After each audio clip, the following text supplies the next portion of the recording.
Hola, ¿cómo están? Hoy es martes 2 de mayo y ya estamos en Todos Somos Mexiquenses. Bienvenidos. Bienvenidos, buenas tardes, buenos días, buenas noches. Todos somos mexiquenses. Oye, me dijeron que podemos decir las líneas de contacto desde el principio del programa. ¿Cuáles son las Twitter Twitter y en las mismas redes sociales, bueno, en las mismas plataformas de audio, pueden dejarnos comentarios. ¿Qué? En Spotify. En TuneIn. En TuneIn no sé, pero Spotify, Google Podcast, Amazon Music, pueden dejarnos los comentarios. Va que va. Y bueno, antes de entrar al tema, ¿se acuerdan? La semana pasada quedamos que íbamos a hablar de la Nueva España en esta edición. Y pues vamos, ustedes saben que aquí no se trata de noticias, no se trata de cosas así como que digamos súper científicas. Y como sabemos que nuestra educación sistémicamente tiene una deficiencia al enseñar la Nueva España, ¿qué les parece si abordamos el tema desde el punto de mitos de la Nueva España? Órale, me parece perfecto. Así no entramos en polémica con nadie. Si usted tiene un mejor dato, tiene la información correcta, háganosla llegar, ya dijimos por cuáles medios. Y bueno, vamos a empezar a ver qué fue la Nueva España. ¿Y con qué nos arrancamos? ¿Qué te parece con la estructura política? La estructura política. Bueno, primero hay que poner de cuándo a cuándo duró. Antes de cualquier cosa. Eso, ahí hay un debate, por ejemplo. Ahí hay de cuándo a cuándo realmente duró y por qué se quisieron independizar. Ok, básicamente pues se supone que la caída de Tenochtitlan en 1521 marcó el inicio de la Nueva España, que no es correctamente así se puede decir, pero se puede decir que ahí fue cuando se acabó el imperio mexica, que era el que dominaba por lo menos esta zona central de lo que ahora es México, y de ahí arrancó. ¿Quién lo conquistó? El primer mito, ¿te parece? Sí. ¿Quién era Hernán Cortés? Ah, bueno. Ok, vamos desde ahí. Bueno, ¿quién conquistó? Podemos decir que ¿cuántos españoles eran? Ajá. ¿Y cuántas personas realmente eran personas que estaban viviendo bajo el yugo de los aztecas? Ok, va. ¿Y qué te parece si iniciamos primero un contexto? Un dato que me llamó mucho la atención, que apenas conocí, era el perfil, digamos, profesional de Hernán Cortés. El conquistador de México, el estratega que llevó a derrotar a los mexicas, al imperio militar mexica. Por ahí está el mito de que pues no sabemos exactamente a qué se dedicaba antes de venir para acá. Se dice que muchos de los conquistadores eran en realidad presidiarios o gente así, y parece que ahí hay un gran mito. Parece que en realidad no se trata de eso. En entrada Hernán Cortés era alguien que sabía leer y escribir, que para su época no era lo más común. Parece que hizo el curso para ser escriba o notario en España, en la corte, y parece que no lo pasó. Es decir, era una persona preparada en leyes, en lo que se refiere lo que en ese entonces en España de ese 1521, él era una persona, un profesionista preparado, y le encomiendan pues venir a conquistar estas tierras. Es decir, no mandaron a su peor gente, sino mandaron gente pues de cierto nivel. Y otra de los, o sea, no llegó directo a la Nueva España a conquistar. No. Primero estuvo en otros lugares. Así es. Del nuevo reino, de los nuevos territorios antes de llegar acá. Y muy importante establecer que para la época en que llegan los españoles, o en la época en que cae Tenochtitlan, ya tenían rato los españoles en estos lados del continente, digamos, y de hecho había un gobernador en La Habana. Ok. Entonces ya había una estructura política, ya había una avanzada, ya sabían perfectamente, o ya tenían idea perfectamente de a lo que venían, según el mito, pues sí y no, pero vamos a ponerle que todo esto que está aquí está sujeto a que lo corrobore. Todos somos mexiquenses y podemos equivocarnos, ya nos hemos equivocado muchas veces los mexiquenses en muchas cosas. 4 de junio no se vaya a equivocar nuevamente, ya no digo más. Y básicamente ahí está el primer detalle, ¿no? ¿Quién era Hernán Cortés? Hernán Cortés, y bueno, lo que sabemos es que nació en 1485. Ajá. No sabemos el día, no está especificado el día. Ajá. Y murió el 2 de diciembre de 1547. Es decir, para cuando vino aquí la caída de Tenochtitlan tenía más o menos 36 años el señor Cortés. No era un jovencito para esa época. De hecho, pues creo que era bastante longevo. O sea, que estaba bien alimentado, que decir que venía de una buena clase social y que tenía todas las confianzas pues de los monarcas españoles, ¿no? Por ahí incluso hay quien dice que, así de los mitos, obvio, esto es mito, no lo voy a creer, no está en ningún lado escrito, no lo vimos, se nos ocurrió casi que a nosotros, o los extraterrestres nos lo dijeron mediante un sueño. Parece que también tenía por ahí sangre real. Ok. De alguna manera. Entonces esos son de los mitos que creíamos que habían mandado gente muy inculta, bandidos y ladrones. Los habían convencido casi que les prometían que los dejaban salir de la cárcel. Mientras vinieran acá a poner orden. Cuando resulta que no, mandaban gente pues con cierto abolengo, de cierto nivel social, y que efectivamente estaban comprometidos con la corona, ¿no? Ya quiero ver yo que manden a alguien aquí, un criminal convicto de por vida, y le digan, vas a andar ya por allá tierras libres donde no hay policías, no hay estado, y puedes irte desbandada por la sierra y hacer tu vida solo, a ver si realmente se iba a comprometer a trabajar para las autoridades, ¿no? Claro, y bueno, aquí lo que también cabe destacar de su inteligencia o de su estrategia fue que se alió con los diferentes grupos indígenas que estaban en contra de los aztecas, ¿no? Así es, agarró el divide y vencerás. Pieza clave fue la Malinche. La Malinche. Bueno, ese es otro mito, pero ese no lo vamos a abordar quizá el día de hoy. Lo que sí vamos a dejar claro es que desde el principio de la conquista española, el saqueo español o como se le quiera llamar, básicamente hubo un conflicto entre lo que sería la autoridad, la figura de autoridad que era Hernán Cortés, y las posteriores figuras de autoridad nombradas por el monarca, por el rey, exactamente, el gobernador, el capitán general de la Nueva España. Entonces, básicamente, desde ese entonces empezó un tumulto político que algunos dicen se ha continuado hasta nuestros días. Es decir, la gente no se pone de acuerdo, o las autoridades no se ponían de acuerdo fácilmente en cómo gobernar. De hecho, toda la estructura política de la Nueva España, gran sorpresa porque nunca nos lo enseñan, fue un constante ajuste tras ajuste tras ajuste. Lo cambiaban unos monarcas, otros monarcas, unos usos, otras costumbres. Entonces realmente esos 300 años porque no dijimos cuándo termina, ¿verdad?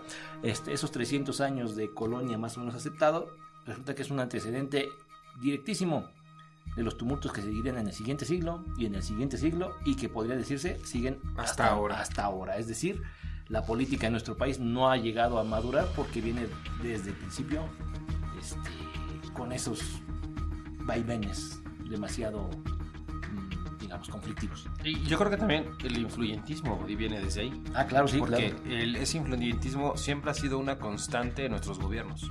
Así es. Bueno, de entrada, los monarcas nombraban a las autoridades, ¿no? Pero también aquí pues, había cierta, digamos, cierta holgura para los virreyes de hacer nombramientos, y etcétera, etcétera, etcétera. De hecho, es muy interesante esta forma de trabajo virreinal.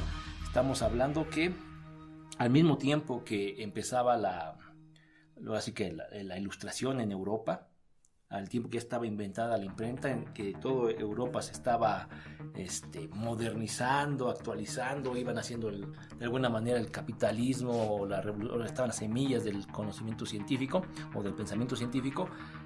Acá las ordenanzas reales, por ejemplo, llegaban escritas a mano. Wow. El escriba personal del rey hacía la real cédula, hacía la real carta o el documento que correspondiera según el asunto que iban a tratar, y era a mano. De hecho, incluso fíjate, hay una ciencia que se llama paleografía, y que nuestro país se dedica precisamente al estudio de los documentos manuscritos durante el periodo virreinal. Nada más para decirlo, ¿no? Así de esa manera. Entonces, ahí se ve un desfase incluso entre lo que era la tendencia, los vientos de cambio en Europa, y la manera como nuestro país, bueno, como España conquistaba esos territorios, con una visión más feudal y un poquito, digamos, retrógrada. Ok. Y eso dicen que también influye en la forma como se desarrolló nuestro país, ¿no? ¿Cómo ves? Increíble. La verdad es que todo esto es información que realmente no te la enseñan en la escuela. Ajá. Y es información que es relevante para comprender de dónde venimos. Exactamente, dicen que un pueblo que no conoce su pasado está condenado, o su historia está condenado a repetirla. Y básicamente, si lo vemos, sí, de alguna manera eso es cierto. Como no conocemos nuestra historia, estamos condenados a que están por ahí buscando, incluso que ahora puede ser un extranjero presidente del país. No sé si estaban esas reformas, no sabes si pasó. Yo creo que no pasó. Para los que no sepan lo que estamos hablando, en el periodo ordinario que acaba de terminar, del Senado, y parece que también de los diputados, no estoy seguro si nada más por de la Cámara de Origen, vino una avalancha de reformas constitucionales o de reformas a leyes en materia política, y la más conocida de todos es que bajaron la edad para poder ser diputado a 18 años.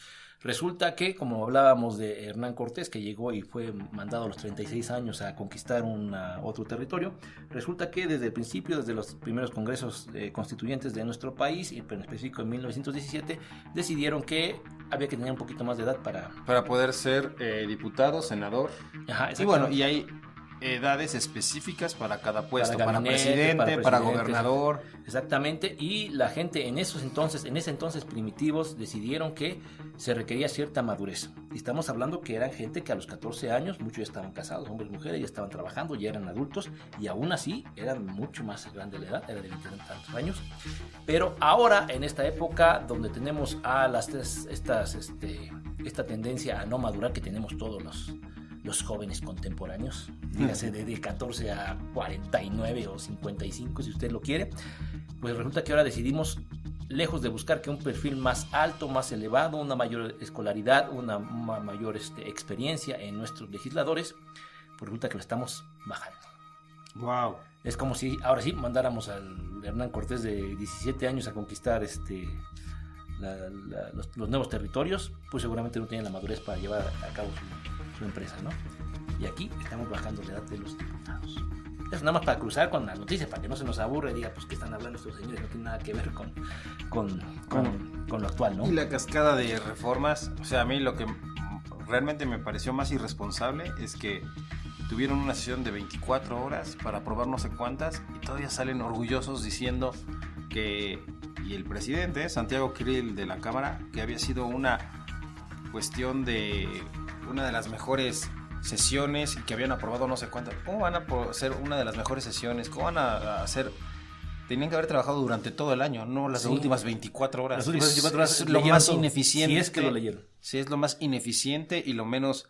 Y ellos están orgullosos de ese tipo de cosas. Estamos muy mal. Hay una cuestión muy interesante. Por ahí conocí alguna vez un político que decía que cuando se hace una reforma, se hace una propuesta y esa propuesta no deja contento ni a los de la derecha, ni a los de la izquierda, ni a los del centro, quiere decir que es una buena propuesta, que está cambiando las cosas y que está en beneficio probablemente del pueblo. Si usted escuchó quejarse a los de la derecha, a los de la izquierda o a los de centro sobre estas reformas, pues era la única persona.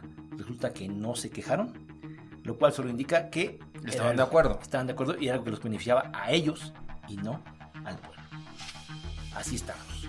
¿Nos vamos a otro mito de la Nueva España? ¿Saltamos random? Ajá, no, vamos.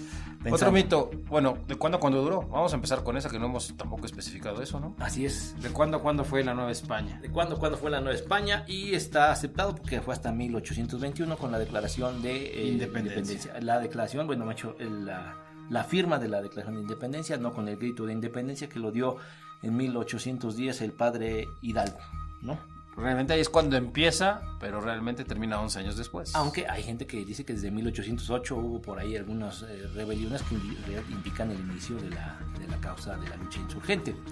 Todo esto se lo decimos como es, como un mito. No tenemos ni las fechas, ni la realidad, ni nada. Usted investíguelo, averígüelo. Si usted ya lo conoce, pues háganlo saber. Si no lo sabe, nunca lo ha escuchado y tiene hijos pequeños, por favor, llévelos a leer, a conocer bibliotecas, a estudiar, incluso en internet. Si no, pregúntale al GPT o cómo se llama ese chat. Y entérese de cuál es la historia de nuestro país, que resulta que... Oficialmente, lo que dice aquí un lugar en internet, de 1535 a 1821. 1535, que fue que marcó esa fecha, habrá sido el primer ¿cuándo se murió Cortés, quedamos? Cortés murió en 1515. No, ¿cómo va a morir en 1515? No. No es cierto, no. Perdón. Ahí fue cuando salió de la primaria, quizá. Vi una fecha que no era. Murió en 1547. 47, o sea, 12 años después 12 años antes de la muerte de Hernán Cortés, consideran que es el inicio de la Nueva España. Seguramente será por algún documento, alguna cédula, algo administrativo que ellos reconocen. Ahora, ¿cuándo termina?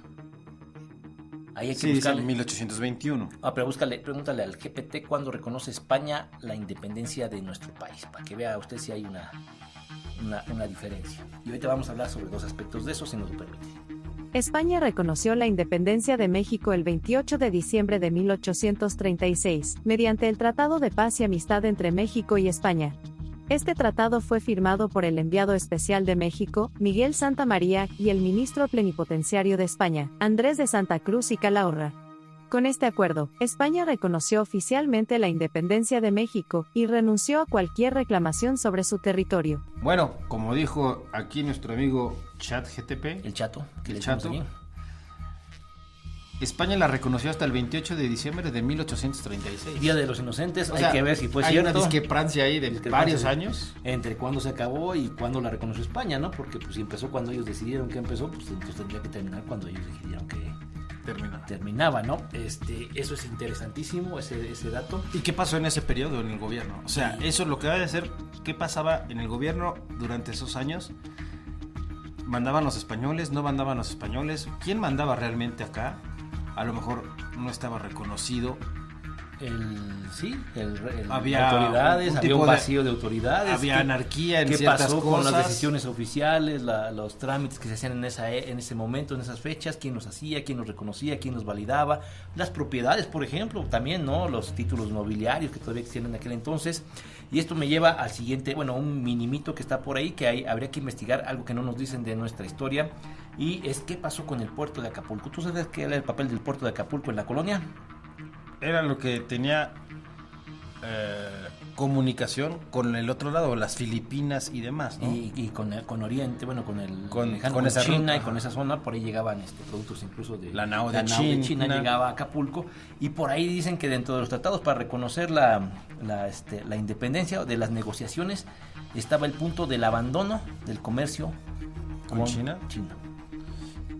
Y resulta que por eso hasta ese momento llegó la historia del comercio de los muelles del Pacífico, los puertos del Pacífico, porque a partir de entonces se abandonó, y entonces Europa y Inglaterra y todas esas potencias acapararon el comercio por otras rutas, pero ya no por la ruta que correspondía, digamos, a la Nueva España, al Imperio Español, que era atravesar precisamente como que es el transísmico López Obrador, que llegaba la nao a Veracruz, a Acapulco, cruzaban por la capital, de allá para acá, hacia Veracruz las mercancías, y de Veracruz se iban hacia el España. Es decir, parece que tuvimos que renunciar a esa ruta para no enriquecernos, y pues por la precariedad con la que estaba sostenido el gobierno de la naciente nación, república, país, pueblo de México, tuvieron que aceptar este tipo de la nao de China también tenía otro nombre, que era el Galeón de Manila. Galeón de Manila. Y por ahí sabes que los mangos no son de esta tierra, ¿verdad? No, son de allá. Son de allá, exactamente. El mango más que aquí sí se dio. Teníamos no se diga en Europa, en esa zona, que por cierto el mango, ¿se acuerdan cómo se puso de feo un tiempo el precio? Porque estaba por ahí Bueno, lo que pasa es que ahora es muy raro, porque antes sí había temporadas para la fruta, ahora puedes encontrar casi todas las frutas en toda la temporada, que eso...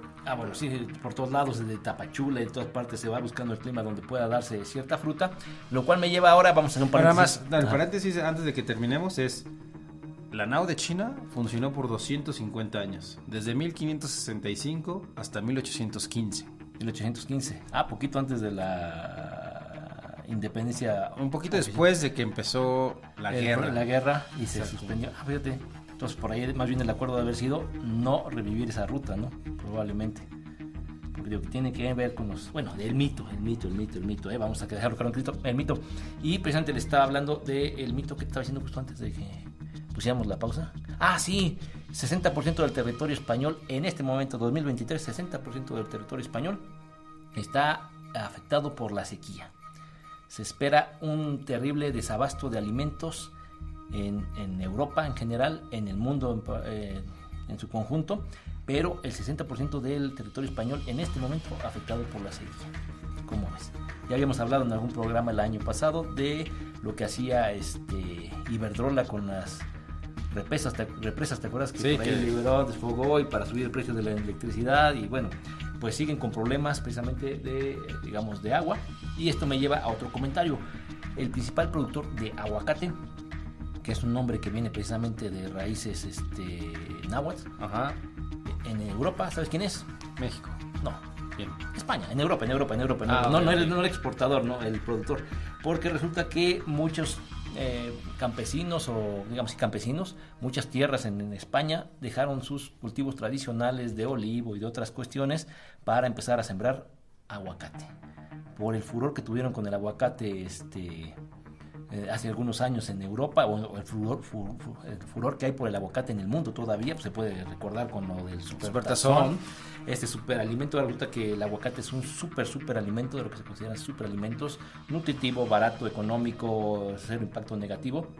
Pues ahora los españoles lo están cultivando, y parece que también en otras partes del mundo también hay cultivos de aguacate. El aguacate va a conquistar al mundo entero como un superalimento y con una producción que va a sobrepasar lo que es la esfera del ámbito territorial mexicano. ¿Cómo ves? Increíble, la verdad es que increíble todo esto que está sucediendo con estos. Y bueno, y está considerado como superalimento por las cualidades que tiene. Así es. Nutricionales. Efectivamente, pero de qué pasa el aguacate a qué pasa el guacamole, y de qué pasa el guacamole a qué pasan los taquitos de carnitas.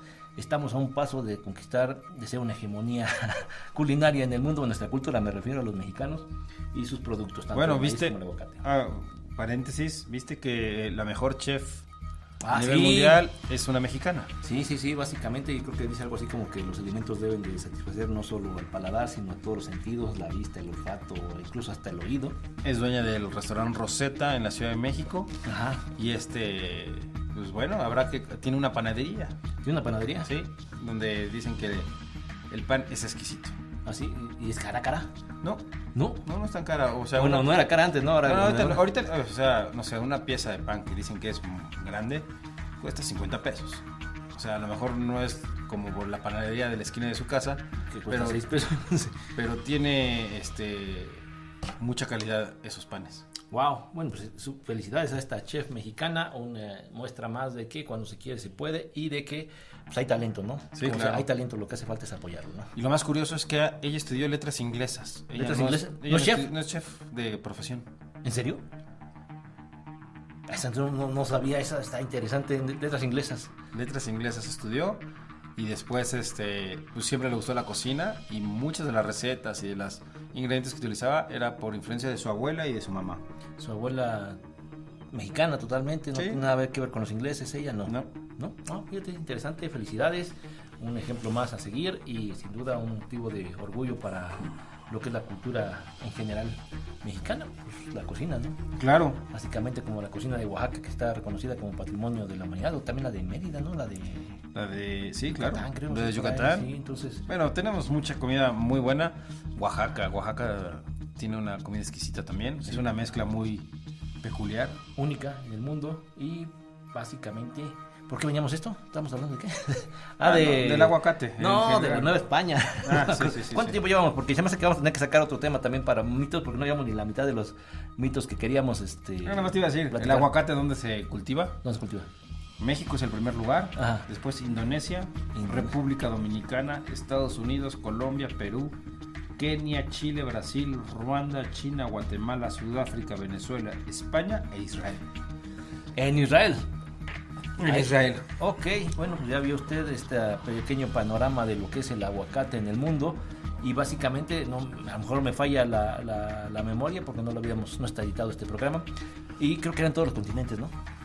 Sí. No sé si faltaba Oceanía ahí, no me acuerdo. No, Oceanía no está. Probablemente en Australia también ya lo vayan a sembrar, si me están escuchando allá del otro lado. Puede ser buen negocio. Siembren aguacate, es un superalimento. Eso sí, requiere mucha agua el árbol para crecer, pero creo que allá no tienen esos problemas, ¿no? No lo sé. ¿No sabes? Habrá que darnos una vuelta por allá con los, todos somos mexiquenses y los australianos son bienvenidos a ser también mexiquenses con koalas y canguros. ¿Sabías que dicen por ahí que los koalas son unos animales muy tontos? No sabía, pero son bonitos. Son bonitos, súper tiernos, tienen una cara medio somnolienta, pero dicen por ahí dicen que esa especialización que tienen en su dieta, que parece que solo comen hojas de eucalipto, ha sido la peor elección que pudieron hacer como especie. No son nutritivas, cuesta mucho trabajo digerirlas, y eso hace que los animales no se hayan desarrollado, tienen desventajas. Okay. Perfecto, bueno, continuando con nuestro tema. Exacto. Vamos a ver nuestro tema del día de hoy, mitos de la Nueva España, que algunos todavía llegan hasta nuestros días. ¿Cuál otro puede ser? ¿Cuál quieren? A ver, vamos a agarrar. ¿Qué piensan en Nueva España? ¿Qué es lo que piensan? ¿Cuánto tiempo duró la Inquisición? La Inquisición. Bueno, vamos a ver primero qué era la Inquisición, pero ¿sabes qué? Porque eso era un tema de la Nueva España. Eso era un tema de la Nueva España y vamos a ponerle un poquito de contexto, ¿no? Estamos hablando de, nuevamente, Europa y América, dos continentes diferentes, y el América, dominada por España, un ritmo de vida totalmente distinto. Mientras en Europa se acercaban al siglo de las luces, estaban en el Renacimiento, estaban, digamos, tirando muchos dogmas y creencias de toda la Edad Media, feudales, también religiosas, obviamente, investigando, conociendo, descubriendo, comenzando la ciencia. En nuestro país, la misión evangelizadora, que parece que les duró 300 años a los españoles, pues venía con mano dura, pensamiento medieval y con instituciones rígidas, intransigentes, como el Santo Oficio, la Santa Inquisición, a manos de la Iglesia, cuya misión era castigar las herejías, las faltas a la fe. Como concepto así, eran varias instituciones dedicadas a la supresión de la herejía en la Iglesia Católica. Así es. Entonces, como conocemos y como son estas cosas, pues no nada más era la cuestión de la fe, o cualquier cosa que no les gustara, cualquier motivo político podía ser suficiente para agarrarlo como pretexto, Oficialmente empezó en 1184 en el sur de Francia. Ajá. Y en el Reino de Aragón. Ajá. Empezó en 1249. Es decir, Edad Media. Ajá. Y bueno, con los Reyes Católicos se extendió a Castilla con el nombre de Inquisición Española. Ajá. De 1478 hasta 1834. Es decir, estaba ya la imprenta, estaba avanzando, y hasta ¿qué dijeron? 834. Es decir, poquito 2 años antes de que reconocieran que ya se había independizado, ya no le vieron sentido, porque no servía realmente para defender la fe, sino más bien servía para mantener a raya a cualquier individuo incómodo para el sistema, que el sistema pues era la Iglesia y la corona española. Por ejemplo, yo creo que de los casos más sobresalientes es Galileo, ¿no? Galileo estuvo a punto de ser víctima de la Inquisición. Muchos, digamos, padres de la ciencia moderna, del Copérnico, científico, seguramente. No? Nicolás Copérnico no parece que se murió antes de que su obra, que fue cuestionada, fuera publicada, o creo que el mismo año que fue publicada parece que falleció, y entonces la obra fue atacada y criticada, pero a él ya no le tocó. Él básicamente se la llevó tranquila. Por ahí hay información sobre Copérnico que dicen que básicamente no hay un título universitario de Copérnico. No sé si lo sabías. Sí, lo escuché, que no tenía un título universitario, aunque fue maestro de varias universidades. Sí, básicamente. De las mejores universidades en el por momento. Ahí doctorados honoris causa en escuelas donde él ni estudió ni enseñaba, pero bueno, es un personaje que si puede averiguarlo, busque por ahí, debe haber algún TikTok o algo que le pueda dar más información sobre Copérnico. Es más, vamos a buscarlo y se lo vamos a dejar. Se lo ponemos al final. En los comentarios. En los comentarios va a encontrar la dirección de ese TikTok. Para que encuentre esto, pero bueno, estamos hablando de que es el pensamiento de la Inquisición. O sea, hay ciencia, dices que la Tierra no es plana y redonda, vas para atrás. Dices que que la Tierra gira alrededor del Sol, vas para atrás. Dices que que las enfermedades no las produce el demonio, sino una bacteria, vas para atrás. O sea, todo lo que no les gustaba, van para atrás. Tortura, quemado, humillación pública, etcétera, ¿no? Claro. Por ahí eso nos lleva a ese pensamiento religioso que esto se lo voy a platicar así nada más rapidito, ¿no? Volviendo a la Nueva España. Sí. Hay una cuestión que se llamaba el clero regular y el clero secular. Ok. Y básicamente el clero regular me parece que eran las instituciones, la iglesia completita como vinieron, las misiones y toda su estructura religiosa, y en algún momento se volvieron incómodos para la corona, incluso para la misma iglesia, porque resulta que después de 200 años más o menos, o un poquito más de estar en estas tierras evangelizando gente, llegaron a la conclusión en general de que los nativos, los indígenas, los indios, nosotros pues éramos también hijos de Dios. Entonces no estaba bien que nos trataran igual.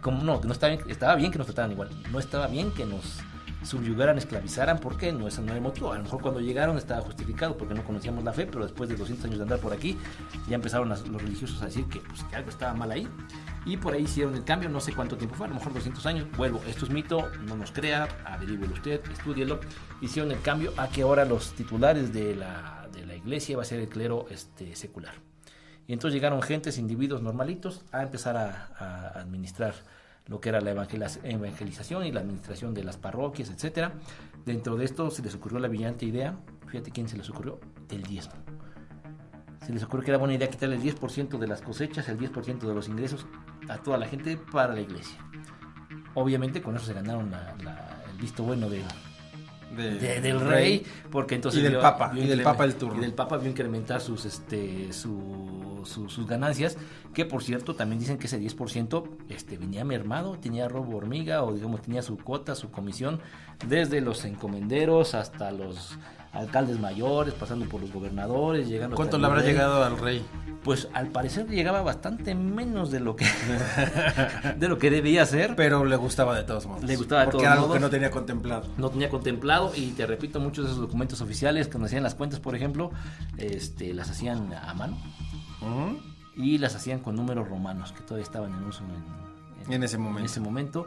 Por ahí hay testimonios de documentos así, por ejemplo, ¿cómo le llaman esto? Cuando rematan bienes incautados, bueno, ¿cómo se llama? ¿La subasta? Como subasta, pero tiene otro nombre, digamos, en el que decían, aquí están todos los bienes, y sobre esos bienes que iban a subastar, alguien llegaba con una oferta y pagaba, y sobre ese pago había un impuesto, y resulta que cuando revisan los números, pues había 1 millón de lo que sea que usaban en ese entonces. ¿Cuántos? Pues no sé qué pesos, pesetas, doblones, lo que sea que usaban en ese entonces. Resulta que la suma de 6 millones que debían ser, había una suma de 5 millones. Entonces ya había 1 millón menos por el cual pagar impuestos, y así se iban. Así llegaban hasta que el rey recibía su dinero, lo cual me lleva a otro mito de la Nueva España, pero no sé cómo vamos de tiempo. Yo creo que este es el último, vamos a echárnoslos y ya. Bueno, el mito tiene que ver con que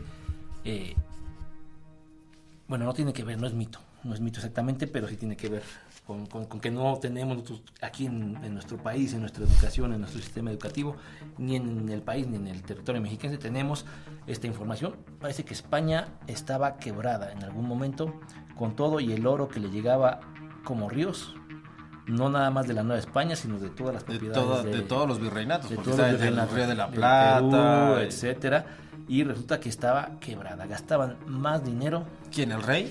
La corona en general, pero la corte en particular, y básicamente no tenían actividades ya productivas. Por ahí hay un excelente libro que se llama El secreto del Quijote, si usted lo puede conseguir, un libro pequeño, en el que habla precisamente este aspecto, parece que negativo para lo que fue el pueblo español, no para la corona exactamente, pero sí para el pueblo español, en que al momento que toda Europa estaba desarrollándose, impulsando el comercio, estaban haciendo un capitalismo incipiente, pero ya bien definido, filosófica y conceptualmente, y España seguía atado a su feudalismo porque le llegaba el dinero, pero por ríos a la corona sin hacer absolutamente nada. Entonces en lugar de desarrollar la ciencia ahí, que además fíjese que España tenía una de las primeras universidades del siglo XII, por ahí creo que fue la de Salamanca o algo así, en lugar de desarrollarse ahí, le compraban a los ingleses, le compraban a los alemanes, compraban la tecnología, joyas, todo se lo gastaron los nuevos ricos, digamos de esa manera, y que al parecer esa situación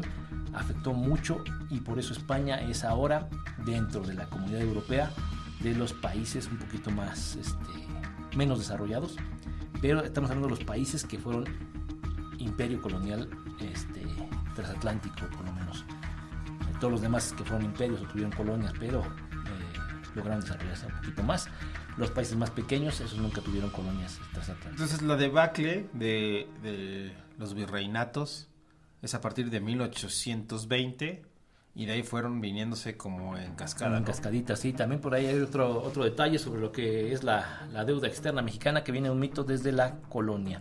Pero creo que eso no nos da tiempo, ¿verdad? Todos somos mexiquenses. Yo creo que la dejamos hasta aquí. Vamos, a lo mejor el siguiente programa también podemos... O lo vamos metiendo cada tanto, ¿qué les parece? Ahondar en este tipo de cosas. Creo que son temas muy interesantes que al final de cuentas sí nos afecta como sociedad.